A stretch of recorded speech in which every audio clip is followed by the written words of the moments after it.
For years, Donald Trump called Barack Obama's Iran nuclear deal one of the worst agreements ever signed by the United States. In fact, during his first term, President Trump withdrew America from that deal and launched a maximum pressure campaign against Tehran. But now, in a dramatic twist, Trump is negotiating a new agreement with Iran of his own.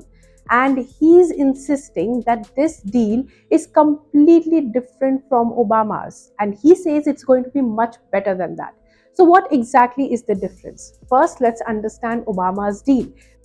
Back in 2015, the Obama administration, along with Britain, France, Germany, Russia, and China, signed the Joint Comprehensive Plan of Action or JCPOA. Under the agreement, Iran agreed to limit its nuclear program, reduce the stockpile of enriched uranium, cut the number of centrifuges it operated, and also extensive international inspections were promised. In return, the United States and allies lifted major economic sanctions against Iran.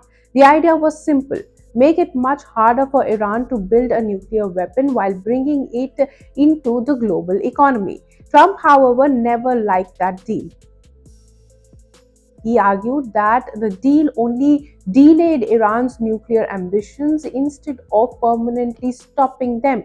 He repeatedly criticized what were known as sunset clauses, provisions under which some restrictions on Iran would eventually expire. Trump also claimed that the sanctions relief gave them access to billions of dollars without fundamentally changing its behavior. Fast forward to 2026. Following months of tensions, military confrontation, and negotiations, Trump has announced a new framework agreement with Iran.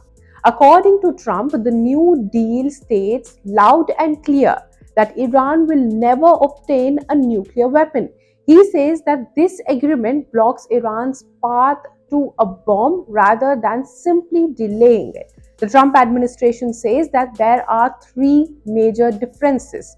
First, it wants much stricter limits on uranium enrichment, while Obama's deal allowed Iran to continue low level enrichment under strict caps. Trump's negotiators are now pushing for the removal or severe restriction of Iran's enrichment capabilities and its highly enriched uranium stockpiles. Second, Trump wants a broader agreement. The JCPOA focused almost entirely on the nuclear issue. Trump's framework goes beyond that and reportedly includes issues such as Iran's missile program, regional activities, support for proxy groups, and security in the Strait of Hormuz.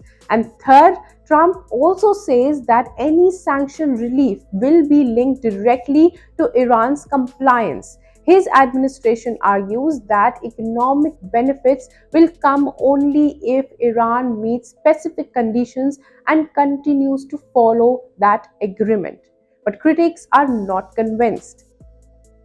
They point out that the 2015 Obama era nuclear deal imposed very specific restrictions on Iran's nuclear program, including strict caps on uranium enrichment, limits of centrifuges, and also extensive inspections by International Atomic Energy Agency. Critics say that the new agreement, at least based on what has been made public so far, appears to be less detailed and leaves several questions unanswered about the enforcement and verification. They also argue that after Trump withdrew from Obama's deal in 2018, Iran actually expanded its nuclear program and enriched uranium to higher levels, much higher levels.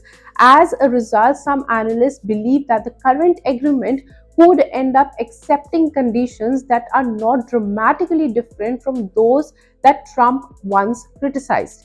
In their view, if Iran is allowed to retain any enrichment capability while receiving sanctions relief, then Trump's deal may not be significantly tougher than Obama era agreement. So what's the big question here? The big question is this a genuinely strong agreement, or is it simply a repackaged version of the deal Trump spent years attacking, or even worse? The answer may only come clear once the final text is published. So keep watching ET Now as we bring you the latest update on the US-Iran deal. If you like this video, then like, share and subscribe to ET Now.